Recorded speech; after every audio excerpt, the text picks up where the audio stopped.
Hi, I'm Kit Cassingham with Live in Focused Energy. I am a longevity coach, and I work with people to help them create a smoother transition into elderhood. My mission is to inspire people to take better care of themselves today so that the years they have can be healthier and more productive, more purposeful. There is no need to fear aging. Alex, introduce yourself, please. Hello, everyone. I'm Alex Niel. I am a certified high performance and mindset coach. I am known as the Get Your Life Back coach because I help women who feel exhausted, burnt out, frustrated, really design the life that they want and get back in the swing of what makes them happy. Fabulous. And today we are going to talk about the living your dash or live your dash. And this is conversations that we have monthly, and here we are. And Alex and I have enough similarity we connect and enough difference in our approaches to make our conversations interesting, fun, and sometimes spicy. That's right. So my concept in living your dash is being engaged in your life. It is directing your life. And I have a couple of analogies I like to share to help you understand what I mean by direct your life.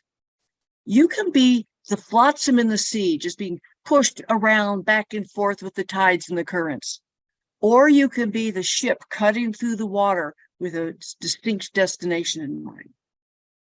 Or if you're not much of an ocean-going person, more of a landlubber, envision the grocery bags that whip around on the highway as trucks and cars whiz by, the bag being, what do I say, whipped around by the currents of the passing vehicles. Or you can be that Ferrari or the truck, whatever, cutting through, going straight to the direction you want in life. So that's kind of what we're going to explore today. That dash is a placeholder for all that you are going to do with your life or all that you have done. What do you have to add to what I've said so far, Alex? There's so much to say about what is comprised in that dash. For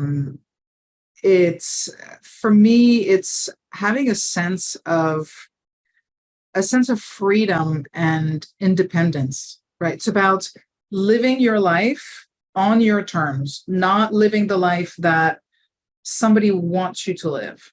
So I know a lot of people who have lawyers or doctors or whatever for parents, and they have followed in the same career because that's what you do. Right? But then are you really living your dash or are you living somebody else's dash? So being able to do as you please with limits, of course. Legal. We can't do everything that we want to do. There are societal rules and other things, but being able to choose how you live, what your career is, how you show up every day. That's what makes that dash meaningful. Well put. And as you were talking about the parents who, some of them actively push their agenda onto their kids, and some just lead by example, and the kids think that's what they want or they feel pressured. I did not want to go to college. I wanted to go to interior design school. And my mother said, no, our family goes to college and we become scientists. Now, ironically, only 2 of the 5 of us became scientists, hard scientists. So I went to college and I loved my degree in environmental conservation. But that creativity that I have, I've always had, and I have incorporated that into my life in a variety of ways. So I did what they wanted. I have never worked a day in my life as an environmental conservationist. And my dad always teased me and said I was an environmental conversationist. Just talk about it. But,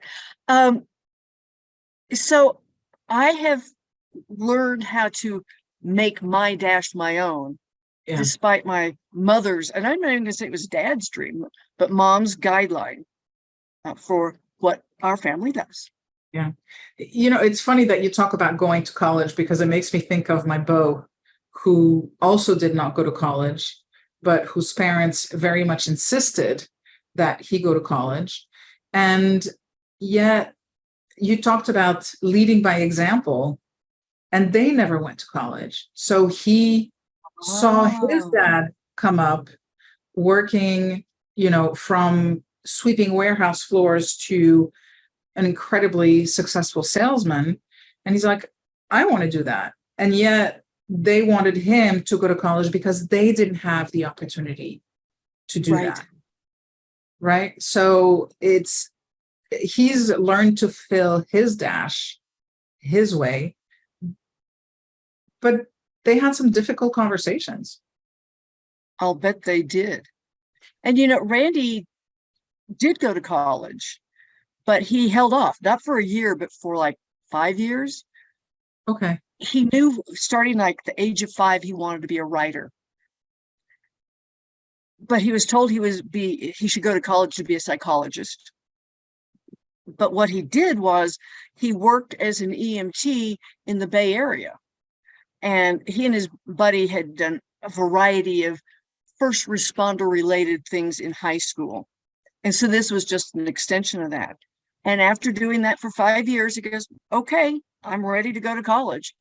So he started college at 21, while most of us are getting out of college about that time.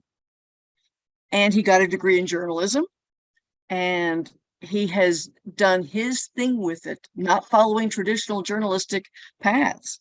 So he and your beau are living their dashes, as you're saying. I like that, in delightful ways.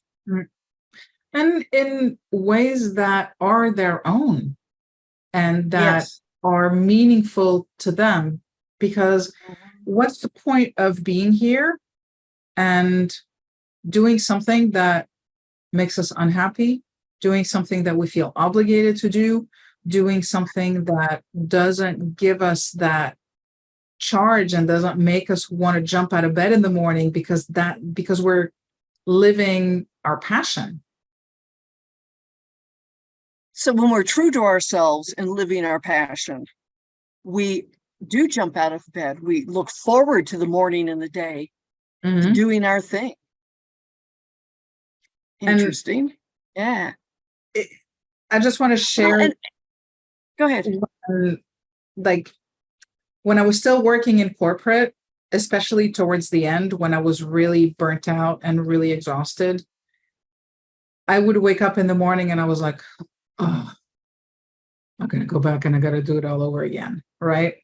Versus now I wake up and I'm like, okay, what do I have on my plate? Like I wake up excited because I'm doing what I love versus doing what I felt obligated to do, and doing something that at one point I was very passionate about, but through the years, just things changed. And when things change, it's okay to change, right? We don't have to continue to do the same thing simply because that's always what we've done. And there is something to be said for exploring, because that also widens your dash.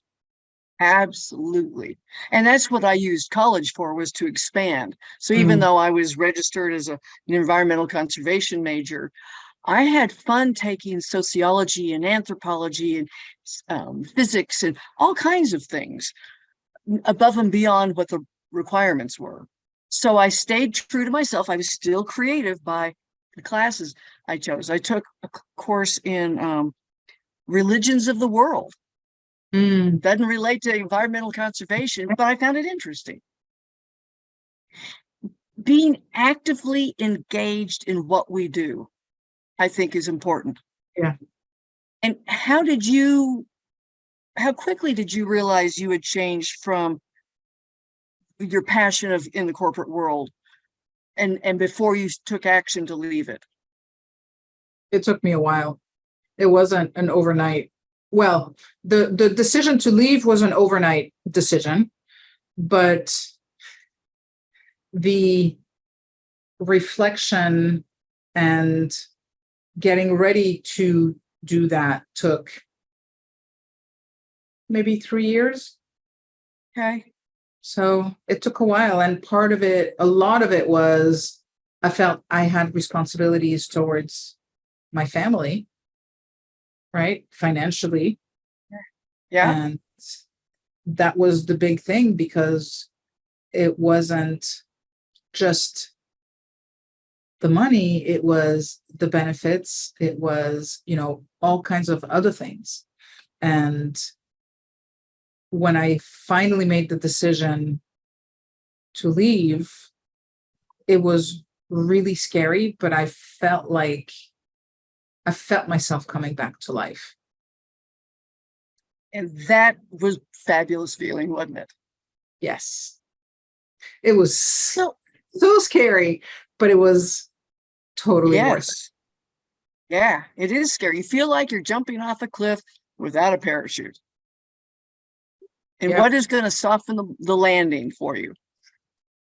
So, yeah, cool. As you talked about making that decision and all the things that went into making the decision to change careers, reminds me of my most recent Camino, where I walked from Rome to Assisi. I was lost the entire time I was in Italy. I couldn't communicate with anybody unless they spoke English because all the Italian I'd learned just left my brain the minute my feet landed in Italy. Okay. And it was the hardest thing I've ever done.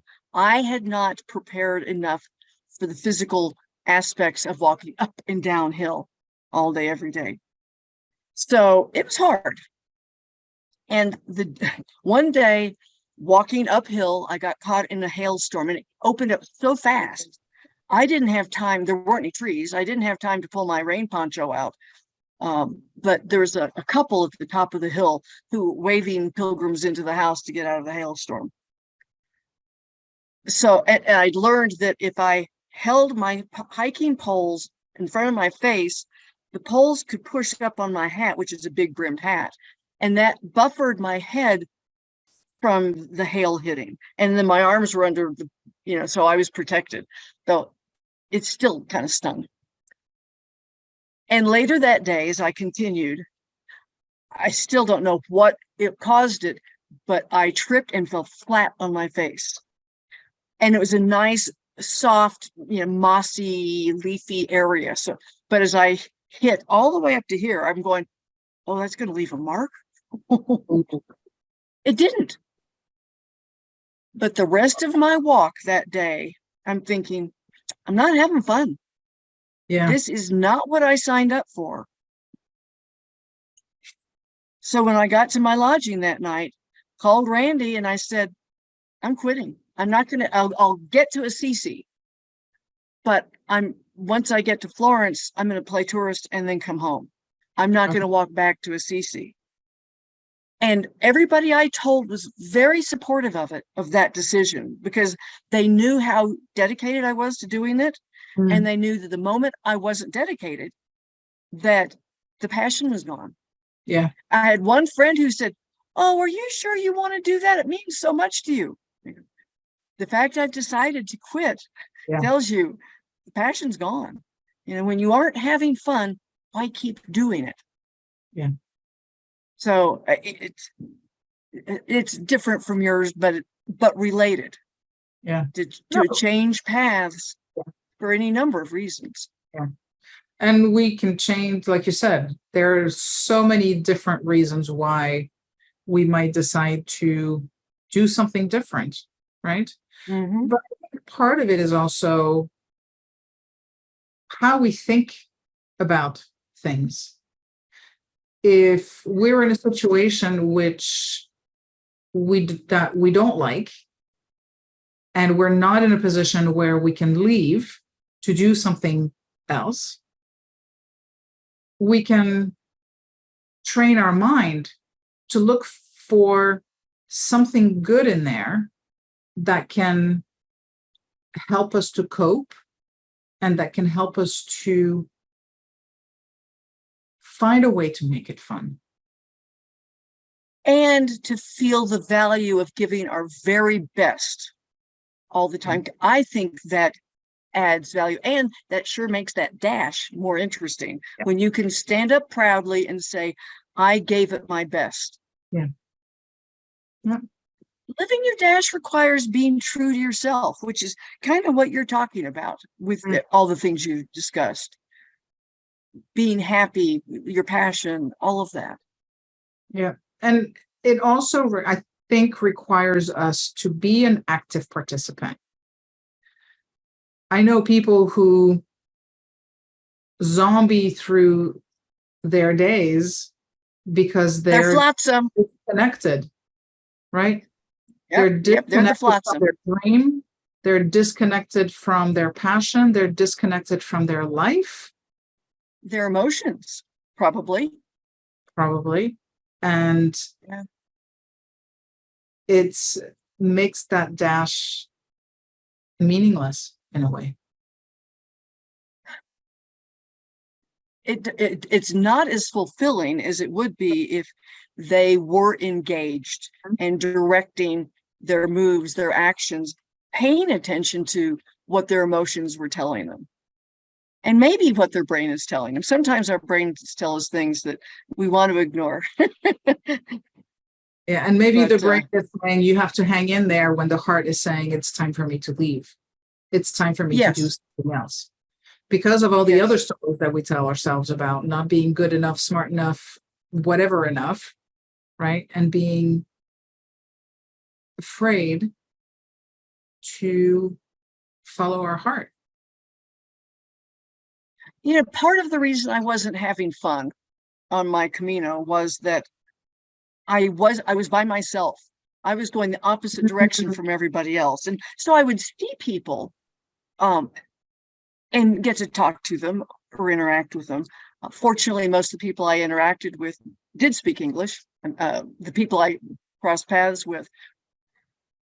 But I remember on my first Camino, part of my job, and this is part of my purpose, is to help lift other people's spirit, to make their lives better, happier. And I didn't have anybody to do that for. Yeah. And so without that, I didn't get the feedback that lifted my own spirit. Yeah. And yes, I loved the mountains and the scenery, the people, it was all wonderful. But I didn't have the feedback mechanism. Yeah. And I followed everybody else's plan, which this is what ties into what you're talking about. People walk, I'll say 12 to 15 miles a day. Okay. Every day, uphill, downhill. And I did that. Now, if I hadn't had reservations all along the way, I probably would have only walked 8 to 10 miles a day. I wouldn't have been so exhausted. My knees and ankles weren't supporting me anymore, which is probably why I fell. And so just because of the way the Italian Camino is set up, where you have to book your reservation ahead, and days ahead often, I was forced into the same pace of everybody else. So should I go back to finish this, I'm going to establish shorter days so that I can take breaks, interact and with the countryside and the people and do it on my terms. I was so smug. I thought, well, I'm strong. I live in the mountains. I can do this. I couldn't. I wasn't in shape. And that's part of my dash. Yeah. But you've also learned from that and you know how to do it differently next time. Exactly. Yep. Right. Do you feel like when you approached the Camino this time, did you approach it from with an element of fun in there, or did you approach it as I want to do this, I'm going to do this, but more, I guess assertive might be the word. Do you know what I'm trying to say? I don't know. Let me see if my answer addresses what you're asking. I felt that I approached it with fun, with a sense of adventure. So Okay. I booked my lodging in monasteries, convents, Airbnb, all hotels, all kinds of different establishments. And the one I didn't share a room with anybody, which was exactly opposite of how I had done my Spanish Camino, except one night I was in an Airbnb that was filled with young men applying to be in the Italian army. And so I was sharing my room with all these guys, and a couple of them spoke English. And I thought, this is so crazy. Not pilgrims I'm sharing with, just aspiring army men. Oh my God. So yeah, there was that sense of adventure.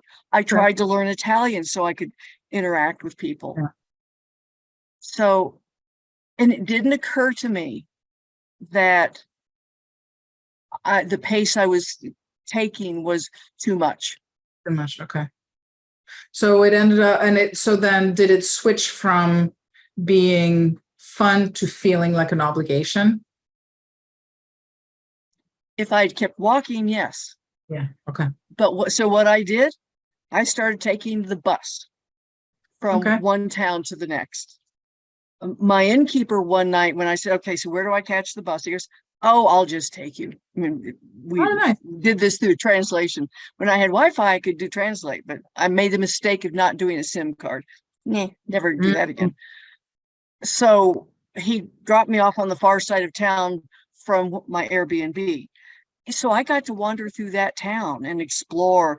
And that's when it started becoming fun. Okay. Is when, because you're not supposed to take transportation if you're a pilgrim. My pilgrimage, my rules. Yeah. I get to say, I get it. Yeah. Makes sense. Makes sense. Cool. So I told you I wanted to go to school to be an interior designer. And that didn't happen. I did some continuing ed classes after college, and I took some design classes. But I'd also been interested in being an architect. The closest I came to that was designing our house that we're living in now. And that was fun. So I have, my dash has included a variety of paths. It's not as, my dash isn't straight. Mine's kind of convoluted. It's like the Family Circus kids. Do you know that cartoon strip? I don't know. Family Circus. Oh, Family Circus. Usually they're round cartoons, and it's usually just a picture. And it'll be, Billy, go tell Dad it's time for dinner. And Billy does that by, instead of just going straight to the front door, he goes out and over the fence and up a tree and around in the house. And that's what my dash looks like. I would say that's what most people dashes are going to look like, unless you are very clear early on what your purpose is, right? Because part of living our life is that exploration of different things and different topics that can interest us. And yes, last time I went up to my friend's house in the Poconos, I went kayaking, and I hadn't gone kayaking before. And it turns out I love to go kayaking. I don't do it down here, but every chance I get to do it when I go up there, I take it, because it's something that I discovered that I enjoyed doing. But we can't, we don't discover those things if we don't try things out. Right. Snorkeling was that for me too. I've been swimming since I was 2 years old. I'd never snorkeled, and I fell in love with that. Colorado has more scuba divers per capita than any other state in the union. Seriously. Or that used to be the number. I don't know if that's still true, but Hmm. back when I Interesting. learned to snorkel, I've heard that. We don't have much ocean around here. Yeah. Yeah, that's why I'm like, no, but it's cool though. Very cool. I don't know why in my head I knew there was an O in the state that you live in, but for some reason I had you in Ohio and not Colorado. Ah, there's more ocean in Ohio, if you count a Great Lake as ocean, than there is in Colorado. Okay. Yeah. So for me, filling my life with vibrancy is a Mm, big part of living my dash. It's part of the passion. Vibrantly doing everything I do as vibrantly as I can makes my path valuable to me. I think part of that is also an element of not having regrets. You don't want to get to the end of your life and say, oh, I wish I'd done this or I wish I'd done that. And I've learned over the years that if I ask myself, am I going to regret not doing this? Or am I going to regret doing it? Generally, it's a prediction of things to come. So I've learned to, when that question comes up, then I do it. Because I know or don't do it, depending on the question. Right. depending on what it is. Yeah. So you are staying present in your life to pay attention to that question. Yeah. Because if you don't, then you don't know. You just barrel right through and God only knows where you end up and with what kinds of regrets you live. Right. Right. So. And if you're too busy living in the future, you miss today. Yeah. And if you are living in the past, you definitely miss today, and your future is going to be a lot different than if you just stay present here and now. Yeah.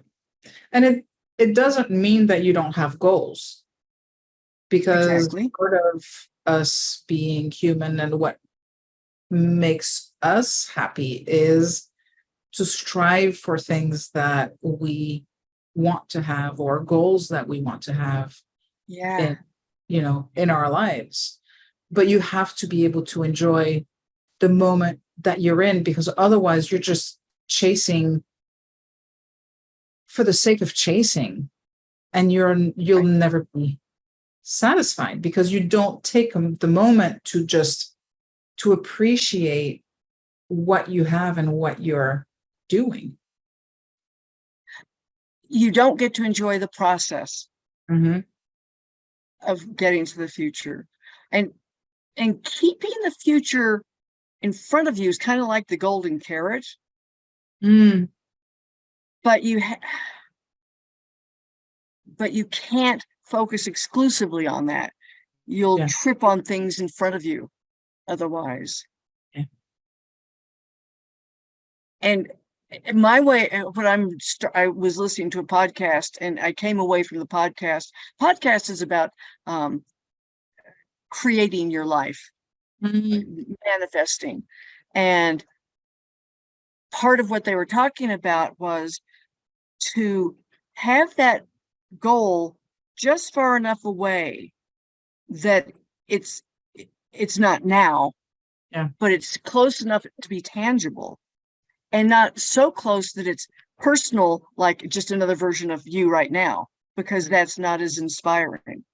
And I thought, so if I live my everyday today the way I want to be tomorrow and next week and next month, I will reach my goals without living in the future. Yeah. And I'll let you know later how that works. But I would agree with you, because it's about stepping into the person you want to become to reach those goals. So, but it doesn't preclude you from living in the present. It requires you live in the present, because it's the present person who takes action on the future person. Yeah. I've started seeing a reel of, I've only seen a few of them, of a man who says, I'm sharing my story. The first time when I saw, this man's huge, and he was trying to walk without a walker or help of some sort. And his story is, he weighed something like 650 pounds. He didn't think he weighed more than 450. So he was real surprised. But he has changed his diet and he's slowly walking. Just standing for him was almost more than he could do. And I thought there's a great example. He knows he wants to be thinner and healthier. So he's living his life today so that he can live till tomorrow.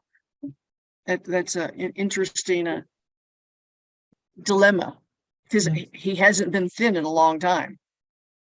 How does he know what a thin person looks and feels like? I guess he's using a vivid imagination. Yeah, which we all have to use. And maybe he has role models, right? People that have walked the path that he's walking now. And that is enough to keep him going until he starts to see the fruits of his labor.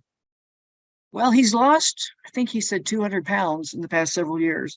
So he is seeing the fruits of his labors. That's awesome. It really is. And so connected to this, we're talking goals, but earlier we were talking purpose. I see goals and purpose as different. I agree. My purpose is to help people, live better lives, have better vacations, whatever. And I can do that in a variety of ways. And my goal is to reach a certain number of people. My goal is also to walk pilgrimages or to go kayaking, and those are short-term goals that have nothing to do with my purpose necessarily. Yeah, I agree with that. I totally see that. And it's talking about goals. I do see there is a difference between, your mission and your purpose and your goals. Sometimes, and I was listening to something from Brenda Bouchard recently that might be relevant to bring into the conversation now, is talked about why SMART goals suck. Because everybody wants to have all the SMART goals, right? They're got to be specific, measurable, achievable, and I don't remember the results oriented and timely, I think, something along those lines. Yeah. And what he was talking about, which completely resonated with me, was that when we focus so much on these SMART goals, we forget the bigger picture. We forget the bigger dream because we're so focused on achieving the goal. So what he was saying was you have to start setting dumb goals, which seems highly counterintuitive, right? But dumb goals are dream or desire driven. So you have this vision that pulls you towards where you want to be and what you want to do. Uplifting so that you're excited to do it, right? You're not kind of like trudging through and, making your way through your goals. They have to be method friendly so that you do it in a way that serves you best, right? And then behavior driven, where you then adapt your behavior to fulfill and to enable you to reach that dream, right? So it's much broader, it's much bigger. And when I think about living our dash, that feels like a big dumb goal, not a SMART goal. Right. So the dumb goal kind of taps into the emotion that we were talking about earlier. Yeah, absolutely. Yeah.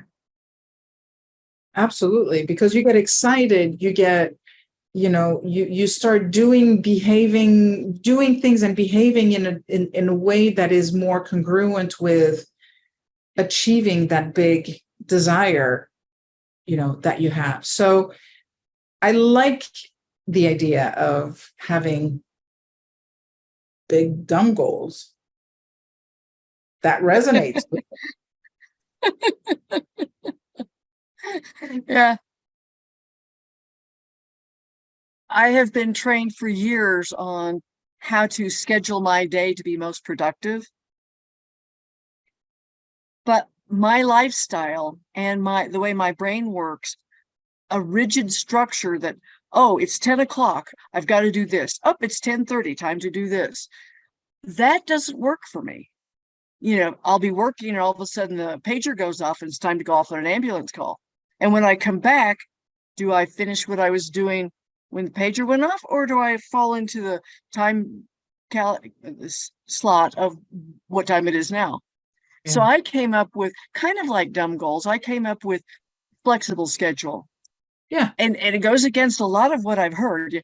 It's basically a to-do list with priorities, from kind of mind mapped sort of thing. Okay, I need to do these 3 things, and these 3 things each have 2 or 5 subsections. And so I just go, okay, here's what I've got to do. And by the end of the day, it's all done and I'm not stressed. Nice. And I don't know if that counts as a dumb goal, but it feels kind of like a dumb goal. You know what? It's whatever is going to work for each of us. Right? Right. Because I'll tell you, being calendared works really well for me, because when I'm not calendared, I spend entirely too much time thinking about, what am I going to do next? I don't know. Let's think about that for a minute. And I used to spend so much time just like thinking about, what am I going to do next? Whereas having an agenda, it doesn't mean I'm not flexible, because things happen and I always underestimate or overestimate how long it's going to take me to do something. Right. Yeah. So, but at least I have that structure. And I guess at the end of the day, it's about, how do you define a structure that works for you so you can maximize that, what you do in that dash. Right. Yeah. And that is how you fill your dash. What you just described is being engaged and active in planning your day, your week, your vacation, whatever. And don't get me wrong. I mean, I'll use my calendar for reminders. So I've got to call the pharmacy. I've got to send an email, whatever. And sometimes it has to be at a specific time. Yeah. Our calls are scheduled for 2:00 Mountain Time. I can't show up at 4:00 and have it be any good. That's right. And if I call the pharmacy after they close, then that doesn't do me any good. So you were saying something? No, I was saying 4:00 is my time to show up for your 2:00. Right, so. right. Yeah. So, pursuing your dreams, your passions, being true to yourself, being actively engaged in your life, and having an undulating dash is what I think of as live your dash. Yeah. Have we not covered something you want to cover? Is there something we want to cover?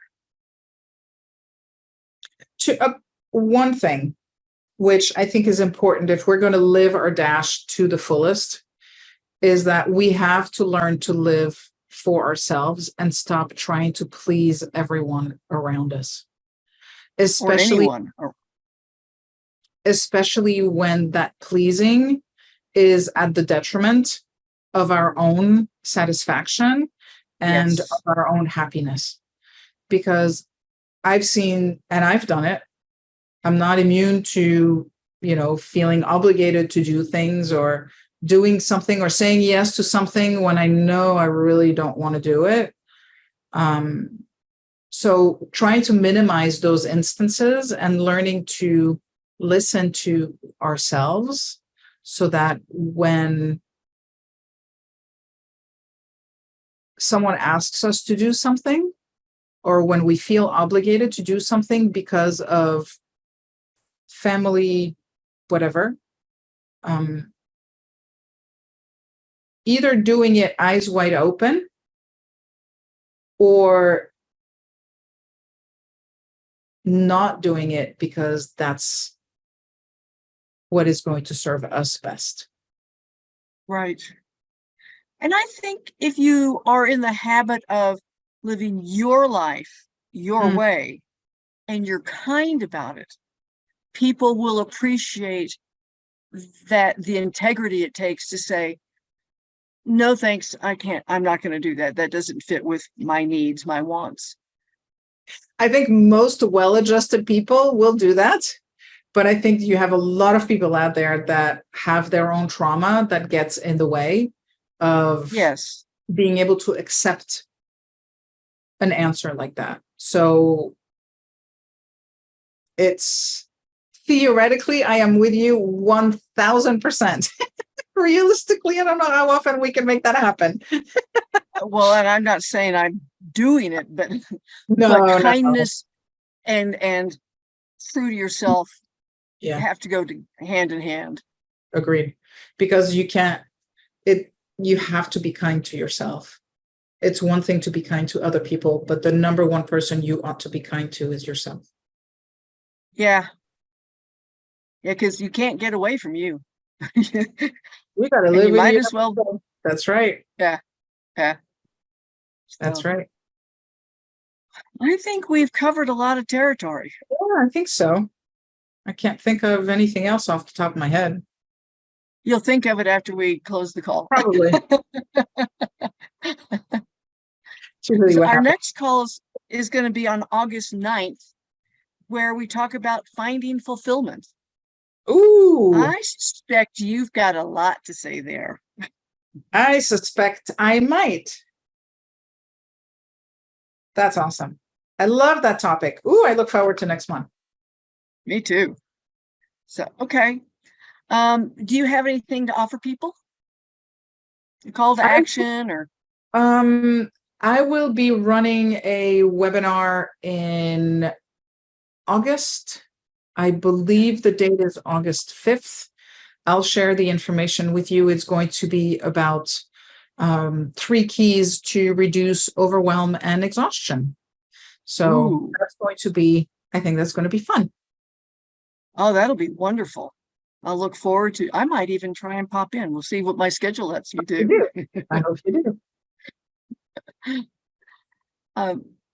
I'm Kit Cassingham, longevity coach at Live in Focused Energy, and I love working with people to help them create a smoother transition into elderhood, to their elderhood, to be precise. Being afraid of aging is unnecessary. So it's my mission to inspire people to take better care of themselves today so that they can enjoy the years they have vibrantly and healthfully and with purpose. There you go. So before I close, do you have anything going on that you want to share with everyone? Since we've talked a lot about purpose today, I want to invite people to take my Why OS discovery session so they can find out why they do what they do, how they do it, how that shows up in their life, and what the various ways it impacts the world, what the world expects as they watch. And I don't mean expects like we've been talking, putting burdens on people, but it's like, oh, Alex always does this kind of stuff. That's what I expect of her in the future. So I would invite people to do that, and I'll have the link in the show notes. Excellent. Excellent. So my name is Alex Niel, certified high performance and mindset coach, also known as the Get Your Life Back coach. And I help women who feel exhausted and burnt out create the life they love. Excellent. Well, I look forward to maybe seeing you at your webinar, but definitely having our conversation in August on finding fulfillment.